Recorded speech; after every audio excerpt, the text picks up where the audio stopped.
Hi, my name is Alex Poff. This proposal, called the Valley, is a hydrologic exploration in semantic satiation. Take a good look at this image and you'll see why at the end. Semantic satiation is essentially the repetition of a word which causes it to lose meaning to the listener. This also applies to extended inspection or analysis of an object. Now, the definition says that it becomes a meaningless sound or object for our purposes, and I disagree with that. I believe semantic satiation is the key to discovering new meaning within the familiar. Water is essential, the key to sustaining life.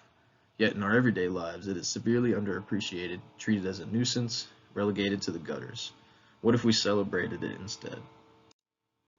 The goal of this proposal is to completely reframe our perception of water through design by making it the centerpiece of our everyday experience. Through acts of semantic satiation, ubiquitous encounters at both urban and domestic scales, the function and beauty of water are simultaneously harnessed and elevated. Water is known by the ways it is shed and through artful acts of collection. Our site is located slightly east of Atlanta, Georgia. It is located on the outskirts of Decatur within the parking lot for the East Lake MARTA station. The organization of this site plan and everything in the project from here on out is entirely based upon the previously existing site and the current existing surroundings. Straightening that curved road was the first step in restoring the urban grid.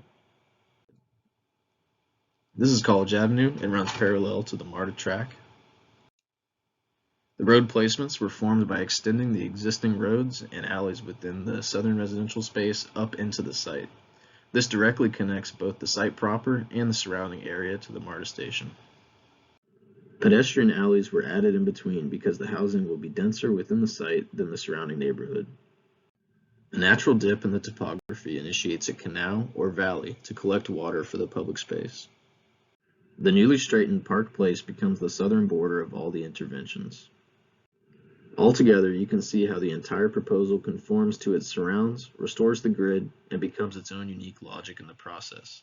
This organization strategy will control the housing placement, road and alley systems, and most importantly, water collection strategies.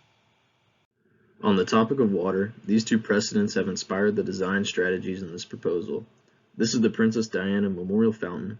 It uses water as the centerpiece, it's interactive with the public, and it uses textures to activate flow.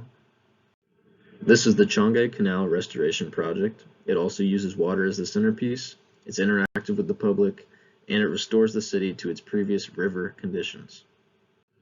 Taking the design into 3 dimensions at an early stage was critical to developing a meaningful and consistent water collection strategy for the public space. From the beginning, there was an interesting interaction between north-south regulating alleys and east-west water collection valleys. The trick was to harness both of these forces in a cohesive way. This series of diagrams explains how the organization was brought into 3 dimensions.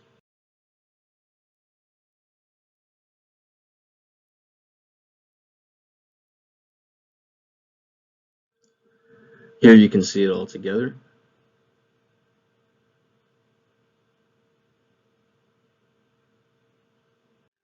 And that method directly informs the construction of the ground plane. Everything in the light blue is part of the site's urban watershed. The royal blue lines are the channels that collect and move water through the site to the collection point. And here's the site with the housing from a northwestern vantage point. Energy will be produced for each prospective part of the site, the MARTA station, the shops, and the housing from the solar panels on their own roofs. Notice the green space is located along the central valley. The housing is located on the southern part of the site, directly adjacent to the surrounding neighborhoods.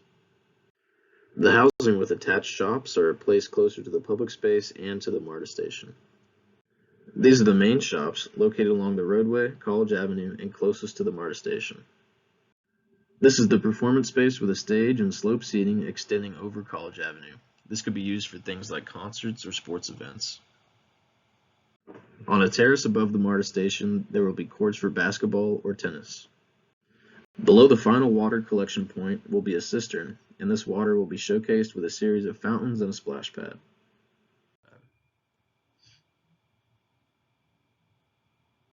This is a series of transect sections cut in the east-west direction.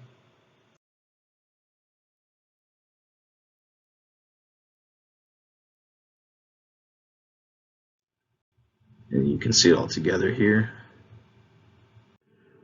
This is another sectional series cut in the north-south direction.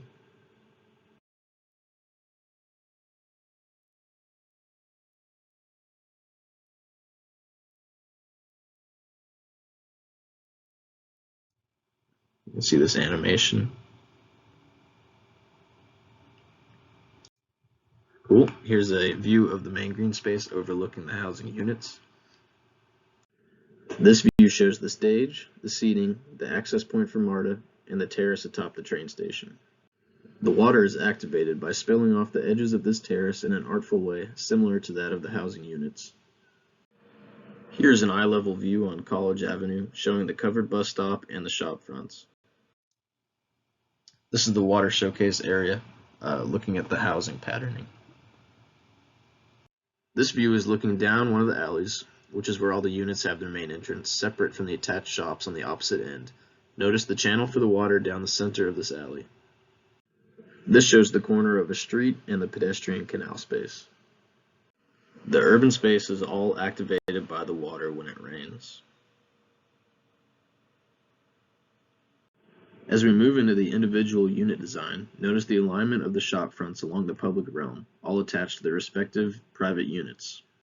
The Pompeian house was a critical precedent because of its long linear blocks, outdoor courtyards, water collection, and attached shops. These were some of my initial unit ideas. I went with the combination of Scheme 1 and 2, the central court and edge court. This is the first of two main floor plan variations. It includes a shop, 3 bedrooms, 3.5 bathrooms, a courtyard on the upper level, and 3,000 square feet total. Some important things to notice in this plan are the shop, located on the bottom floor on the right, the bedrooms to the left of that, the den and the stairs to the left of that, and then on the upper floor, you can see where those stairs come up. There's another bedroom, a courtyard, and the living and kitchen space on the right with a balcony coming directly off of that facing the roadway. The most important part, though, is the long, linear outdoor space on the top of each plan that extends through both levels of the floors. This is the space that the water will be collected and activated. It is visible from every single room. This is a series of isometric sections. This first one is cut through the shop on the bottom floor and the main living and kitchen area on the upper floor. This is cut through the upper courtyard and the bedroom and bathroom spaces on the lower level. This third ISO is cut through the den on the bottom level and a bathroom on the top level.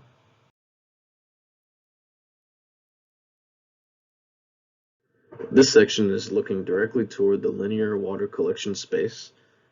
Some other things to note are the location of that shop on the left of the bottom floor, the bedrooms in the middle, and then the den. And just like in the plan, we have the kitchen and the living room on the left, the courtyard in the middle, bedroom and stairs on the right. This view is located in the kitchen and main living space, looking toward the courtyard at the middle of the unit. You can see how the long wall in the linear water collection space is activated when it rains. The gutters collect all the water from the roof and bring it around to that wall so that every room is adjacent to a view of the water spilling down. This is a view from within the shop space, and this is that same view activated by the water collection. This is the second of the two versions of the floor plan. It has no shop, 3 bedrooms, 2.5 bathrooms, a large courtyard on the upper level, and again 3,000 square feet total. With the exclusion of the shop, the third bedroom can now go on the bottom floor, which extends the square footage of the courtyard on the top level.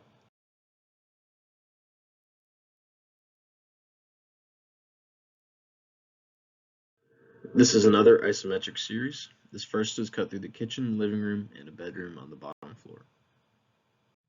The second is cut through the courtyard on the upper level and the bedroom spaces on the bottom. This last one is cut through the courtyard again on the upper level and the den on the lower.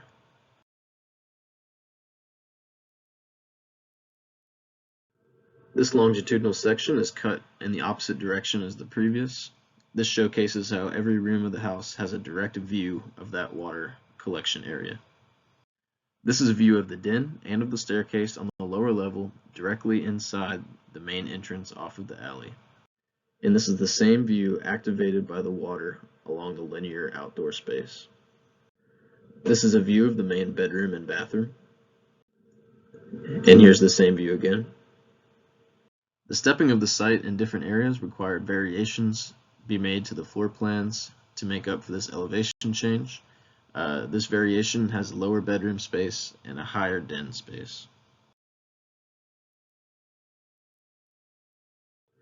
And this is where this variation is located on the site, the yellow being the strictly housing units and the orange being the housing with the shops. This split level has higher bedrooms and a lower den. And here's where those are located on the site. There's also an ADA version of each plan. You'll notice they aren't split level and they also include an elevator in the middle of the plan. And these are located on the ends of the housing blocks for ease of access. To bring this idea of semantic satiation full circle, think back to when this animation was shown on the title page. It probably means a much different thing to you now than it did then. Now imagine seeing water activated like this from every room in your house every single time it rains. And then when you walk outside, you see it activated in the urban space in a similar way, the centerpiece of design. My guess is you would discover a lot about water that you never thought you would in a very short period of time. Thank you.